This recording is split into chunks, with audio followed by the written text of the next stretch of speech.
Dr. Yuli Suciati, panggilnya Suci. Saya dokter spesialis rehab medik dari AMS. Oke, kalau misalkan Bapak Ibu sebelumnya belum tahu apa itu dokter rehab medik, kita bisa dibilang bahwa dulu kita dinamakan dokter spesialis rehab medik. Sekarang kami memberi dan mendapatkan gelar yaitu spesialis kedokteran fisik dan rehabilitasi. Dokter rehab medik itu sebenarnya berfungsi di mana pada ibu hamil, atau dokter rehab medik itu fungsinya apa sih sebenarnya? Kami lebih banyak berkaitan dengan masalah fungsional, dan lebih utama core bisnis kami adalah tata laksana nyeri. Sebenarnya kalau misalkan Bapak Ibu dulu pernah tahu bahwa kalau ada keluhan nyeri lutut atau nyeri pinggang, mungkin sudah pernah ditangani oleh dokter rehab medik.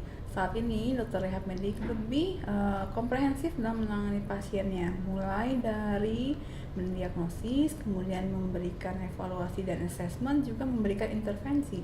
Intervensi yang kami lakukan saat ini tidak hanya melalui intervensi keterapian fisik, tapi kami juga sekarang mulai melakukan dengan USG otot dan tulang atau disebut USG muskuloskeletal, tata laksana nyeri intervensi minimal atau interventional pain management, dan kami juga bekerja bersama-sama dengan tim, yaitu dengan tim fisioterapis, dengan okupasi terapis, dengan terapi bicara, dan dengan ortotis protesis.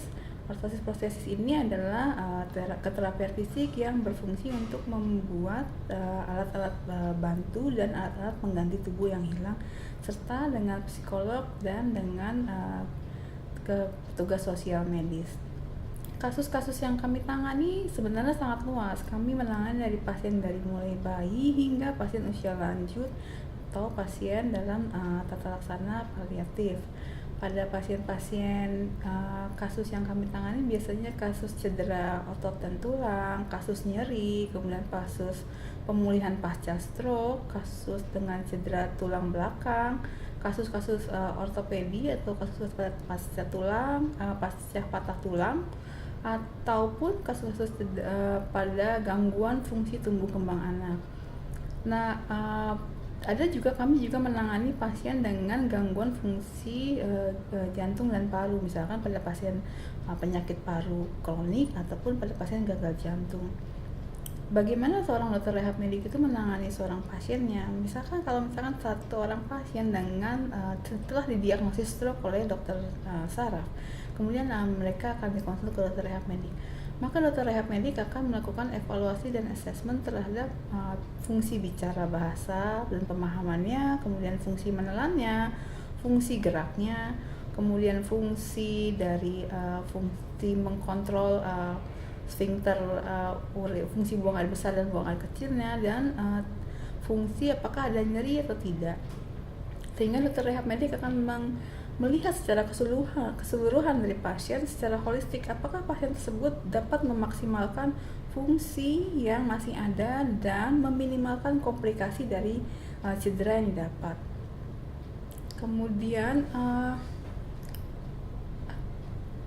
kalau misalkan dokter rehab medik ini kami juga sangat berkaitan dengan gangguan fungsi tumbuh kembang anak. Contohnya misalkan pada anak-anak dengan gangguan motorik kasar, gangguan motorik halus, kemudian pasien anak-anak dengan gangguan fungsi bicara bahasa atau dikatakan telat bicara, gangguan perilaku atau dibilang dengan autis, maka dokter rehab medik juga akan bekerja bersama dengan psikolog ataupun dengan terapis, contohnya dengan okupasi terapis dan terapi bicara, menentukan bagaimana pasien tersebut atau anak tersebut bisa menjalani atau bisa mendapatkan fungsi yang optimal.